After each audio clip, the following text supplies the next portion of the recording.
గురుగారు అయ్యప్ప దీక్ష తీసుకున్న తర్వాత వ్యసనాలకి దూరంగా ఉండటం కోసం అయ్యప్ప దీక్ష అనేది తీసుకుంటారు. కానీ ఈ దీక్ష తీసుకున్నాక కూడా కొంతమంది దొంగచాటుగా వ్యసనాలకి అలవాటు పడిన వాళ్ళు దొంగతనంగా స్మోక్ చేయడం గానీ, ఇలాంటివి చేస్తున్నారు. కొంతమంది, అందరూ అనట్లేదు. తర్వాత ఈ అయ్యప్ప దీక్ష బట్టలేసుకొని కొంతమంది భిక్షాటన చేస్తున్నారు.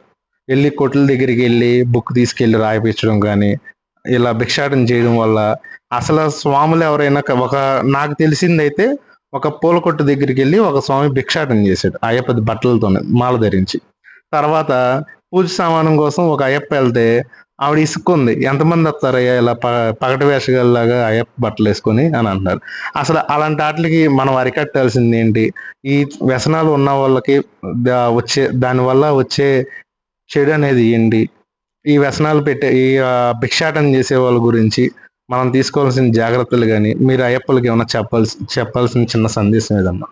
స్వామి శరణం, అయ్యప్ప శరణం. మంచి ప్రశ్న వేశారు. మాల వేసుకున్న తర్వాత ఎవరైతే నియమాలను తప్పుతాడో ఆడి జీవితం ఎప్పుడు తప్పుడుగానే వెళ్తాది. అది మటుకు బాగా గమనించుకోండి. నియమ నిబంధనలు ఏవైతే మీ గురుస్వామి మీకు చెప్పారో ఆ గురుస్వామి యొక్క అడుగుజాడల్లో నడుస్తూ మీరు దీక్ష చేయండి.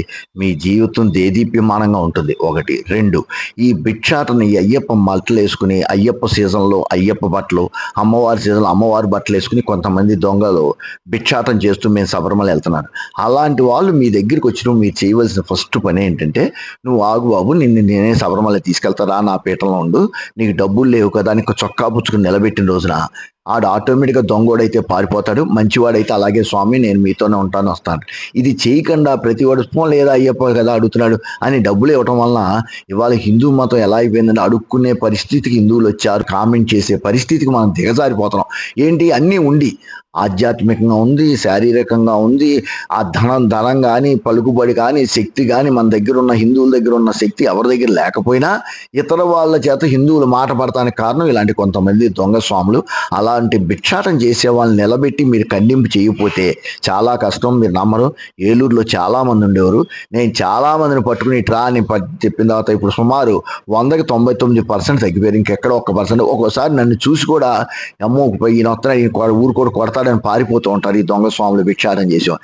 ఇలాంటివి మీరు ఖండింపు ఎప్పుడైతే చేస్తారో మిమ్మల్ని చూసి వాళ్ళు భయపడతారో వాళ్ళు తప్పు చేయరు. ఇవి బాగా గమనించుకోండి. స్వామి అన్నట్టు చూసారా, పూలకొట్టు దగ్గరికి వెళ్తే ఆ దొంగ స్వామి వచ్చి ఆ డబ్బులు అడిగితే ఇంతలో పూలు కొనుక్కుంటా వచ్చేవాడు కూడా అడుక్కునేవాడు అని ఆవిడ భావించి, అంటే రేపు ప్రతి వాళ్ళు కూడా నల్లబట్ట వేసుకునేది అడుక్కునే దానికోసమే అని అందరినీ అదే భావంతో చూస్తారు, అదే చులకనగా చూస్తారు. ఇది బాగా గమనించుకోండి. భిక్షాటనలు ఇలాంటి ఖండించాలంటే మన స్వాములు మనంతా మనం వాలంటరీగా వాళ్ళని పట్టుకుని నిలదీసిన రోజున వాళ్ళు మళ్ళీ రోడ్డు మీదకి మన బట్టలతో రారు. ఇది బాగా అందరూ కూడా గమనించి దీన్ని ఎలాగైనా స్వాములే అరికట్టాలని నేను మరీ ఈ ప్రోగ్రాం ద్వారా మీ అందరికీ తెలియజేస్తున్నాను. స్వామి శరణం, అయ్యప్ప శరణం. గురుగారు, చివరిగా అయ్యప్ప భక్తులకి, మాలధారణ చేసే భక్తులందరికీ ప్రసాద్ గురుస్వామి గారు ఇచ్చే సందేశం ఏంటి? స్వామి, నేను ఒకటే చెప్తున్నాను. 76లోంచి నేను మాలేస్తున్నాను. ఎన్నో మహిమలు చూసా, ఎంతో మంది ఎదగటం చూసా, ఎంతో మంది ఉన్నత స్థాయి వెళ్తారు. మీరు నమ్మరు, పిల్లలు లేని వాళ్ళకి పిల్లల్ని కూడా ప్రసాదించాడు అయ్యప్ప. ఉద్యోగం లేని వాళ్ళకి ఉద్యోగాలు ఇచ్చారు. ఇప్పటికీ నాకు ఎంతో మంది చెప్తారు, "స్వామి పలానా భజనలో మీరు అయ్యప్పని నమ్ముకోండి, మా అమ్మాయికి పెళ్ళి అవుతుంది, మీ పిల్లలు పెళ్ళి అవుతుందంటే నేను పలానా భజనలో పడిపాట పాడినప్పుడు నేను స్వామి యొక్క కర్పూర భారతి వెలుగుల్లో అయ్యప్ప స్వామికి నా బాధను చెప్పుకున్నాను. అలా నా కూతురికి పెళ్ళయింది, నా కొడుకు ఉద్యోగం వచ్చింది, నా పిల్లలకి నా కూతురు పిల్లలు పుట్టారు" అని ఎన్నో మహిమలు నాకు చెప్తూ ఉంటారు. ఆ మహిమలన్నీ తెలుసుకునే మీ అందరికీ నేను ఒకటే చెప్తున్నాను, నమ్ముకోండి. భక్తితో, నమ్మకంతో, విశ్వాసంతో దీక్ష చేసి అడుగులు వేయండి. మీ జీవితం స్వామి అరిచేతిలో పెట్టుకుని మిమ్మల్ని కాపాడుతూ ఉన్నత స్థాయికి, మీరు అనుకున్న స్థాయి కంటే ఎక్కువ స్థాయికి తీసుకెళ్తాడని నేను ప్రాక్టికల్గా నాకెంతో మహిమ కలిగింది. మా అమ్మాయి పెళ్ళికి, మా పెద్ద అమ్మాయి పెళ్ళి నేను ఇప్పుడు చేసుకోను అన్నది. అయ్యప్ప ఏంటి అనుకున్నాను. మీరు నమ్మరు, నా కూతురికి 3 సంబంధాలు చూసా. 3వ సంబంధం ఓకే అవటం, ఇవాళ అమెరికాలో నా కూతురు అల్లుడు చాలా చక్కగా స్థిరపడ్డారు. నా కూతురు పెళ్లికి 1500 మంది అయ్యప్ప మాలాదారులు వచ్చి ఆశీర్వదించారు.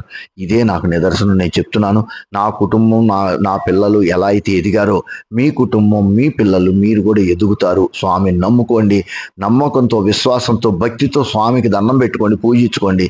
మీ జీవితాలు చక్కగా వెలుగుతూ ఎంత స్థితికి తీసుకెళ్లాలో అంత ఉన్నత స్థితికి అయ్యప్ప స్వామి తీసుకెళ్తాడు. స్వామి శరణం, అయ్యప్ప శరణం. స్వామి శరణం అయ్యప్ప.